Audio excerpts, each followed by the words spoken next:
Hello everyone, welcome to my channel. Welcome to another simple tutorial video. Today in this video I'm going to show you how you can change your profile picture on Threads.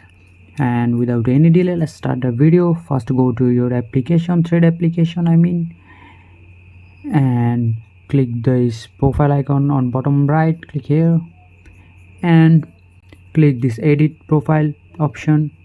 Now all you have to do is select click your profile picture icon here. Just click here, and as you can see, you can choose new profile picture, or you can also import from Instagram, or you can just remove your current picture. I'm going to select the new profile picture option here. I'm going to select the new profile picture option here.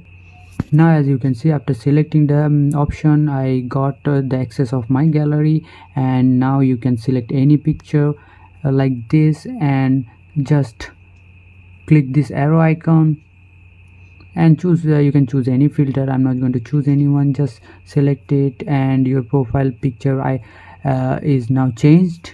And that is it for today's video. I hope you like this video. If you like this video, consider subscribing to my channel.